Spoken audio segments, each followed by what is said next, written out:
I shouldn't have noticed her first. The title of this story makes it sound like she was already standing beside him when I came along. But the truth is simpler, Messier. I noticed her before I even knew who she was. The first time, I was elbow deep in the guts of an old espresso machine at the repair shop where I work.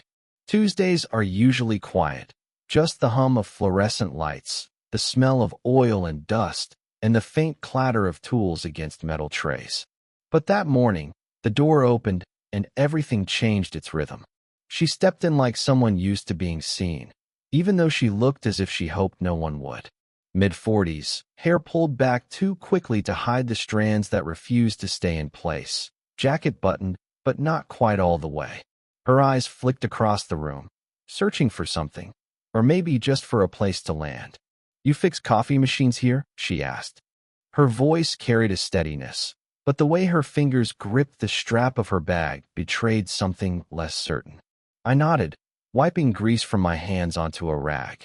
"That's what I do. What's wrong with it?" She placed the machine on the counter with careful hands, like it was heavier than she wanted to admit. "It just stopped. One morning it worked, the next it didn't. Story of my life, I guess." She gave a small, clipped laugh, then shook her head as if regretting the words. I didn't answer right away. I was too busy studying the way she avoided my eyes after saying it, like she'd let something slip, something she usually kept guarded. "Could be the pump," I said finally, crouching to look it over. "Or maybe just a clog. Nothing fatal." Her lips curved into the faintest smile, the kind you could miss if you weren't watching close enough. "Good to know." Silence stretched between us, not empty, but dense, like the air right before rain. I felt it in the back of my throat, in the way I suddenly didn't know where to put my hands. I tried to focus on the machine. "You'll need to leave it with me for a couple days." "Fine," she said, but she didn't move. Not right away. Instead, she lingered, looking around the shop, the racks of tools, the coffee stains on the counter, the handwritten invoices taped to the wall. Then her eyes found me again, and for a second too long, neither of us looked away. I broke first. "I'll give you a call when it's ready." She nodded quickly, as though the moment hadn't happened. "Right. Thank you." She turned, the strap of her bag slipping from her shoulder. Reflex made me step forward, hand halfway raised to catch it, but she adjusted it herself before I could. Her fingers brushed her collarbone, and she laughed again, softer this time. "I'm clumsy today," she said, almost to herself. I wanted to reply, but words stuck somewhere between my chest and my throat. So I just watched her leave, the door closing too quietly behind her. The shop was silent again, but it wasn't the same silence as before. It was heavier, sharper, like she'd left something in the air that wouldn't settle. I looked back at the coffee machine on the counter, a simple, broken appliance.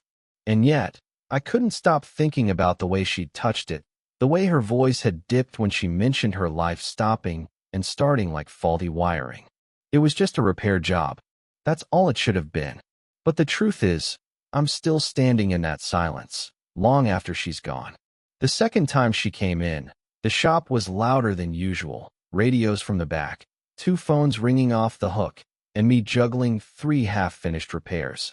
She slipped through it all like she didn't belong there, and yet somehow, she steadied the room just by being in it.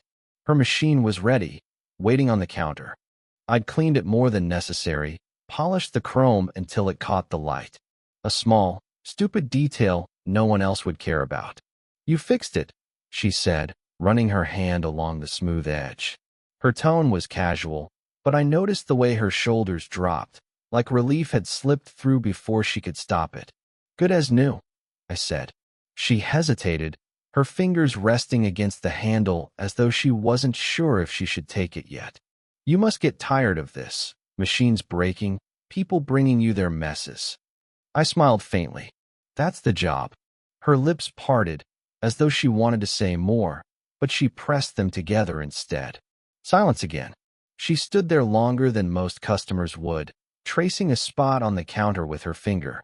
I couldn't help but notice little things. The faint redness at the corners of her eyes, the way she chewed the inside of her cheek. how her nails were neatly kept but chipped at the edges. She looked like someone holding herself together with invisible thread. "Do you drink coffee?" she asked suddenly, surprising herself as much as me. "Every day." She nodded once, as if she expected that answer. This machine, it was the only thing that made mornings bearable. Then she exhaled quickly, as though she'd said too much, and added, "Habit, I guess. Nothing more." The way her voice faltered on habit told me it wasn't nothing. I leaned against the counter, careful not to seem like I was pressing. Sometimes habits keep us going. She looked at me then, really looked. There was a sharpness in her gaze, but also something fragile, like glass balancing on an edge. For a second, I thought she might say something real. Instead, she broke eye contact, lifting the machine as if to shield herself. Her hand slipped, and I instinctively reached out, steadying the base before it could fall. Our hands didn't quite touch, but the nearness was enough. She froze, then straightened, laughing under her breath, short, embarrassed. "I'm more clumsy than I admit," she said, her voice quieter now. I wanted to tell her I didn't mind, that I noticed the tired curve of her smile, the way her laugh sounded like she hadn't used it in a while. But I didn't. I just nodded, letting the silence stretch between us again, charged and fragile. She adjusted the strap of her bag, ready to leave. At the door, she paused, just a flicker of hesitation, before walking out without looking back. I stood there long after, the smell of machine oil and her faint perfume still tangled in the air. And for reasons I couldn't explain, I already knew this wasn't the last time. It was raining the third time, not a soft drizzle. One of those sudden downpours that makes the air heavy and the streets run like streams. I just pulled the shutters halfway down at the shop when she slipped inside, damp hair clinging to her temples, jacket darkened with rain. "Sorry," she said, brushing water from her sleeve. "I didn't mean to come this late. She trailed off, setting a small paper bag on the counter. "The machine's working fine. I thought you might want this." I opened the bag. Fresh bread, still warm. "You didn't have to." Her smile was brief. "I know. I wanted to." We ended up sitting on two stools in the corner, the storm hammering against the windows. The shop was quieter than usual, stripped down to the sound of rain and the ticking of a wall clock. We ate in fragments, small bites, half-started conversations. At one point, she laughed at something I said, too long, too freely, as though the sound startled her. She covered her mouth, shaking her head. "God, I don't laugh like that anymore." I wanted to ask why not, but I didn't. Instead, I watched the way her shoulders loosened, how the corners of her eyes softened when she forgot herself for just a second. We sat closer than we probably should have, not touching, but near enough that I could feel the warmth radiating off her. I noticed the way she tucked her hands under her thighs, as though afraid they might betray something if left free. She looked at me suddenly, eyes steady. "You're too young to waste your nights in a place like this." "And you?" I asked before I could stop myself. "What brings you here instead of home?" Her expression shifted, guard rising again. She opened her mouth, then closed it, choosing her words with care. "Sometimes home isn't where you rest. Sometimes it's just where you go." The silence after that was thick. She stared at the window, the rain streaking down the glass like lines she couldn't cross. For a moment, I thought she might say more, something unguarded, but then her phone buzzed on the counter. The name on the screen, Daniel, made her flinch. She silenced it without answering, slipping the phone into her bag as though hiding evidence. I swallowed back the question burning at my throat. Instead, I leaned back, keeping my voice even. "Storm's not letting up anytime soon. You might as well stay till it eases." Her eyes lingered on mine, searching, maybe weighing the cost of something she hadn't decided yet. Then, slowly, she nodded. The rain grew harder, the shop smaller. We were two people sitting too close, saying too little, both pretending not to notice the distance we weren't keeping. She reached for another piece of bread, her fingers brushing the back of my hand. Light, accidental, gone in an instant. Neither of us moved. The storm had passed by the next time she came, but its weight still clung to the air. The shop was dim, just the small desk lamp burning, throwing shadows that reached too far across the floor. I was sorting parts one didn't really need to sort when the door creaked open. She didn't bring a machine this time. No excuses, no paper bag, just herself.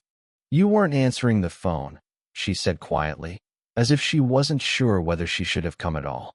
I gestured toward the cluttered workbench. Didn't hear it. But that wasn't true. I'd heard. I just hadn't picked up. She lingered in the doorway before stepping in, closing it behind her. The sound was softer than it should have been, like she didn't want the world to notice. For a long time we just looked at each other. Not in some grand way, just in the kind of silence where words would have been easier, safer. Her arms were crossed, jacket pulled tight around her. But her face, it looked stripped of the usual composure, like she was carrying too many things at once and wasn't sure which one might spill out first. Finally, she broke it. "What are we doing?" Her voice wasn't sharp. It was low, uneven, the kind of question that sounded less like curiosity and more like a plea. I swallowed, leaning back against the workbench. "I don't know." "That's not true." She shook her head, eyes glinting with something caught between anger and exhaustion. "You know, and I know, we're just pretending we don't." The words hit harder than I expected. My throat tightened, but I forced myself to meet her stare. "And what is it then? What are we pretending?" She laughed under her breath, short, bitter. "That this is normal. That I can just show up here. That you can just sit there and look at me like." She cut herself off, pressing a hand to her mouth, like the rest of the sentence might set fire to the room. "Like what?" I asked. Too quickly, too raw. Her hand dropped, fingers trembling before she caught them into a fist. "Like I'm not supposed to be seen anymore. And yet you keep seeing me." The silence after that was worse than any storm. My chest felt tight, like if I moved, even a fraction, I'd ruin something fragile I didn't know how to hold. "I never asked for this," she whispered finally, voice breaking on the last word. And for the first time, I realized she wasn't just protecting herself. She was protecting me too. The lamp buzzed softly in the corner. Outside, the street was quiet, emptied of rain. I wanted to reach for her. I didn't.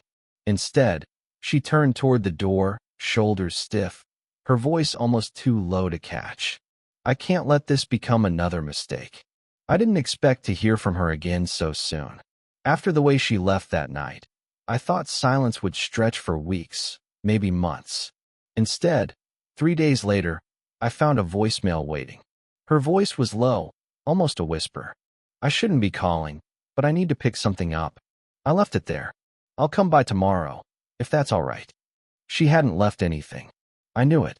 Still, when the bell above the door chimed the next evening, I was already waiting. She didn't bother with pleasantries. She set her phone on the counter, screen glowing. "I shouldn't show you this," she said, almost to herself. "But I can't stop thinking about it." The photo was old, grainy, edges frayed. A man in his 30s, standing beside her. His arms slung around her shoulders, her smile brighter, freer than I'd ever seen. "This was my husband," she said softly. 5 years ago, before everything fell apart." She tapped the photo, her nail clicking against the glass. "He used to come to places like this, repair shops, bookstores, corners of the world no one paid attention to. Said he liked the quiet." Her hand trembled, just slightly, as she pulled the phone back. "When I first walked in here, for a second, I thought you looked like him. Not exactly. Just enough to make me forget the years in between." I didn't know what to say.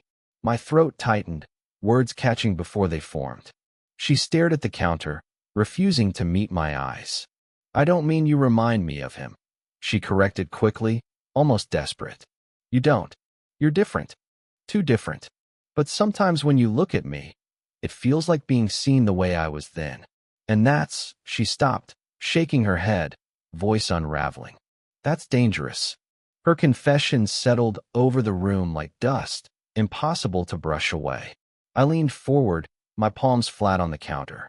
"You don't have to explain." "Yes, I do. She shot back, her voice sharper now, though it cracked halfway through. Because if I don't, you'll think this is something it isn't. And if I let you believe that, I won't forgive myself. Her phone buzzed again, lighting up between us. Daniel. Same name as before. She silenced it, almost angrily this time. I wanted to ask who he was now. Husband, ex, ghost she couldn't bury, but I didn't.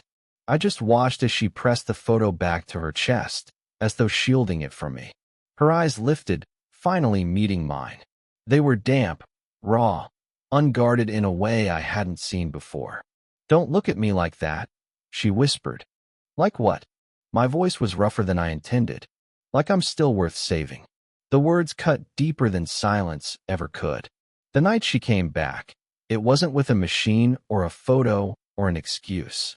She just walked in, closing the door softly behind her, as if noise itself would betray her. I didn't ask why. I just cleared the counter with one hand, making space, and she sat down across from me. For a while, neither of us spoke. The lamp hummed, the pipes creaked somewhere in the walls, and her breathing filled the gaps in ways words never could. She looked tired, beyond tired, but not like she wanted to hide it anymore. Finally, she exhaled. I can't keep explaining myself to you. I leaned back, watching her fingers twist together, then still, then start again. I never asked you to. Her eyes lifted, steady, searching. Then why do you look at me the way you do? I thought about lying, about saying it was nothing, about pretending again. But the silence between us had stretched too far to go back. Because you feel like the only honest thing in my life, I said quietly. Her lips parted as though to protest, but no sound came. She just stared, as if the words landed somewhere she didn't expect. Minutes passed like hours. She leaned forward, elbows on the counter, resting her chin on one hand. For the first time, she didn't look guarded. She looked here, with me. I shouldn't be, she whispered. I shouldn't want this. I know. Her gaze didn't waver. But you do. I didn't answer. I didn't need to. The answer hung in the air, thick enough to breathe in. The silence didn't feel heavy this time. It felt like surrender. Like we'd both stopped running from something we'd been circling for too long. Her hand slid across the counter, slow, hesitant. She didn't reach all the way, just far enough that I could close the distance if I wanted. I did. My fingers brushed hers, tentative at first, then steadier when she didn't pull away. It wasn't dramatic. It wasn't even a kiss, or a declaration, or a promise. Just two hands resting together on a scarred wooden counter in the middle of a shop that smelled like oil and dust. And yet, it felt like the loudest thing in the world. She leaned her forehead against her free hand, eyes closing. This isn't a mistake, she murmured, almost daring herself to believe it. I tightened my grip, just enough for her to know I'd heard. For once, neither of us tried to fill the silence. We just sat there, hands entwined, while the night pressed close against the windows, holding us in a stillness we didn't need to break. Looking back now, I don't remember the exact day things shifted for good. It wasn't a single moment, not one clear decision. It was slower than that, like rain wearing grooves into stone, like silence growing into something too heavy to ignore. What I do remember is her hand in mine across that counter, and how nothing looked different in the shop that night. Same tools, same lamp buzzing, same cracks in the tiles. Yet everything inside me was rearranged. We never called it love. Not then. Maybe not even now. What we had was something quieter, something I didn't have the language for at 20-something years old. But I know this. She made me see myself differently. I used to think wanting someone meant possession, a claim. With her, I learned it could mean simply being present. Showing up when the silence is unbearable. Listening when words refuse to come. Holding on, not to fix, not to rescue, but just to be there. She told me once, in a voice so soft I almost missed it, that she hadn't felt seen in years. That struck me harder than any confession of love could have. Because isn't that what we're all afraid of? That one day the world stops noticing us. That we fade into the background of our own lives. I can't tell you that we had some perfect ending. Life isn't that generous. She still carried her regrets. I still carried my longing. But somewhere in between, we met in the middle, two flawed people who gave each other a pause, a breath, a reason to keep walking forward. Even now, when I catch myself standing in the shop late at night, I remember the way she looked at me that first afternoon, guarded but searching. I remember the laugh she thought she'd lost. I remember the storm, the bread, the photo of a man I'll never be, but who gave me a glimpse into the woman she once was. And I remember the lesson she never intended to teach me, that love isn't always about forever. Sometimes it's about right now, about the hand you hold for as long as you can, until the world pulls you apart again. What changed in me? Maybe everything. I'm slower now, softer. I notice things. The way people avoid eye contact when they're hurting, the way a laugh can sound like both surrender and defiance. I owe that to her. And her? I like to believe she walked away carrying something too. Not rescue, not salvation. Just the quiet proof that she hadn't disappeared. That someone, once, saw her exactly as she was and didn't look away. Maybe that's enough.